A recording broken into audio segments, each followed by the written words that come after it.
Welcome back. It is time for Tech Tips with Nexus IT, and today we're going to talk about the Colonial Pipeline. I know you've heard about it in the news.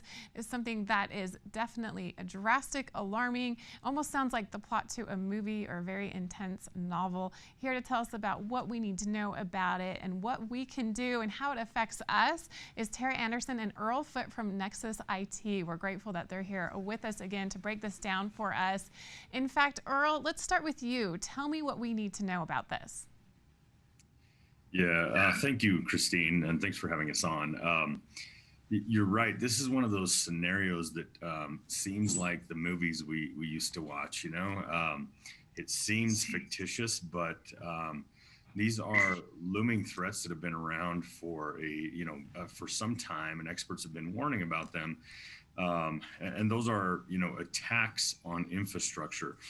And the reality is we're starting to see some of these come to light. In 2016, the San Francisco MTA was attacked and taken down.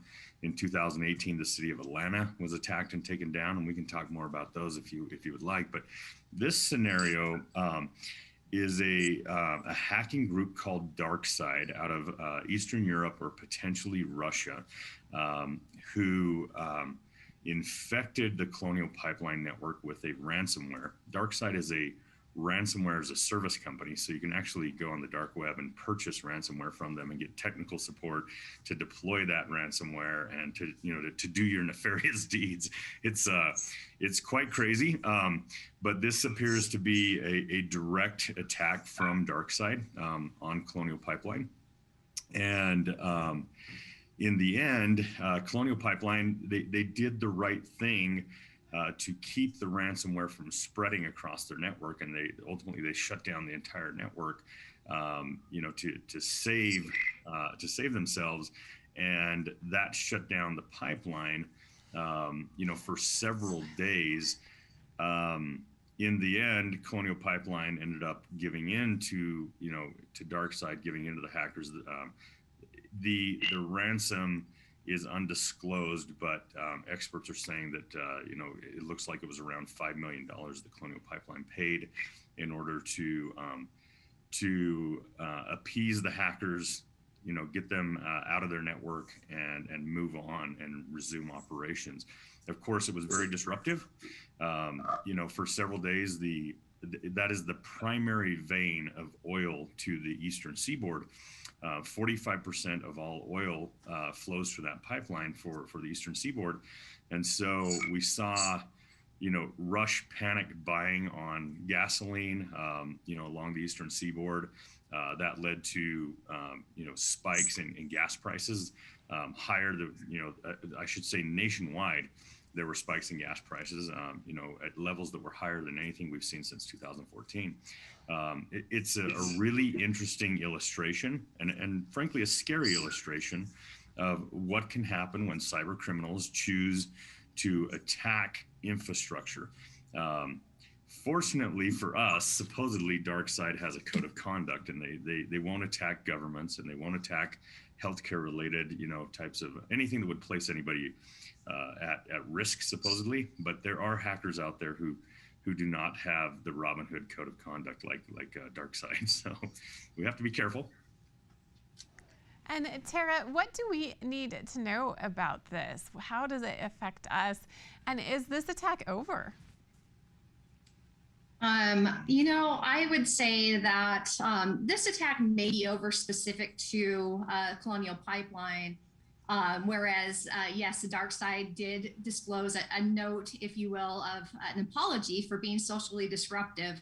I don't think it was their intention, or we'll say their client's intention, to impact Americans the way that they did.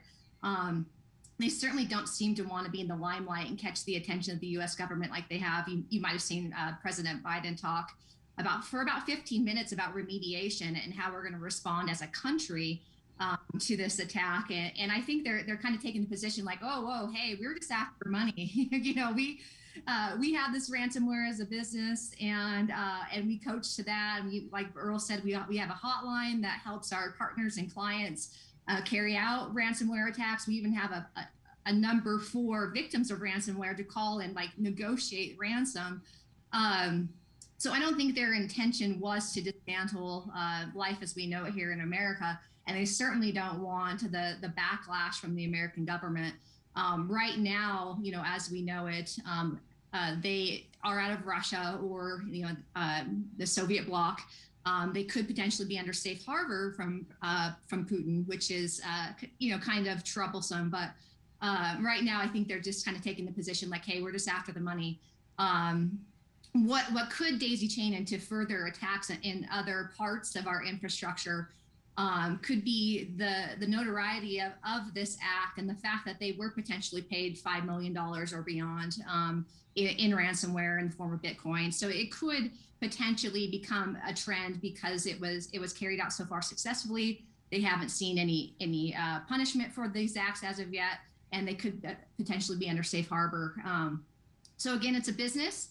80% of our infrastructure is in the private sector. So private companies actually do maintain 80% of our infrastructure. So it's outside of government hands from that perspective. So I would say it would probably likely continue, maybe not from DarkSide, but from other criminal groups. And speaking of these threats continuing, Earl, when you consider the Colonial Pipeline issue, as well as the previous attacks that you mentioned in San Francisco and in Atlanta, are you recognizing a pattern? How concerned are you for future attacks? Look, I never enjoy being a fearmonger. The reality of our world and the knowledge that we have and hold and know is that it is likely that we will continue to see these sorts of incidents escalate worldwide. And look, cybersecurity is a difficult thing. You can do just about everything right. You can check just about all the boxes, and it is not 100% insurance that you will never be hacked. And but the reality is we find in most of the engagements that we're involved in, and most of the doors that we get to open, is that most organizations and even government entities have significant gaps. They are significantly exposed to risk. And as long as that is the case, I think that we'll continue to see criminals who decide to capitalize on the opportunity. And certainly when you attack things that are more precious to people, when you attack infrastructure, when you attack things that potentially hold life in the balance, obviously your potential payload is increased. And so unfortunately, I do think that we will continue to see these sorts of things rolling forward. I think we have to prepare ourselves for them. And I think we have to be scared. We all know, we talked to, several months ago about the SolarWinds situation and the fact that, a good portion of our federal government, including Department of Defense, were hacked from a Russian hacking group. That's just, that is reality. And that in and of itself is a very scary proposition. I appreciate your point is you're not trying to make everyone feel fearful and scared, but there is the fact that these attacks will likely continue. So we need to be prepared and aware, and through that awareness, instead of being fearful, we can just realize this is a reality. What can we do to prevent that? So Tara, I'm curious, what do you tell your clients if they come to you and they're concerned about security, they're hearing about all these attacks in the news? How can you specifically help them? What do you recommend? These are great questions, and I enjoy working with my clients from a risk management point of view. To Earl's point, we're not going to be able as a society to prevent cybersecurity crime from infecting our networks, our corporations, and our government. What we can do is be prepared, and we can take measures to liken the risk that it will happen to our organizations. A few of those measures that I recommend and our company recommends at Nexus IT: multi-factor authentication, which would enable you to provide extra assurance that you are who you say you are when logging into certain systems or all your systems. Password management, so password management like LastPass to help you store passwords. Using phrases, not words, not names, so things that outside of the dictionary or complex phrases is always something that you can do if you don't enable LastPass or employee training is also highly critical. So employees need to recognize the signs of being a victim of cybercrime or potential victim of cybercrime. So employee training is vital. Looking at solutions like VPNs, so you can protect your network when working in crowded spaces like airports, hotels, coffee shops, which is very common these days in remote work environments. Sophisticated endpoint protection, anti-ransomware, all kinds of different things that you can do. And we're happy to give guidance, reach out to Earl and myself over LinkedIn, reach out to our company. We're happy to provide guidance, but definitely have a plan in place to remediate a breach. A breach response plan is highly critical. In addition to having a cyber attorney, on hand, cyber insurance is also a good best practice as well. When talking about some of these cities that were infected with ransomware over the years, one of them I know, Atlanta, Georgia, their ransomware paid was only about $50,000, but the cost of remediation was $2.5 million.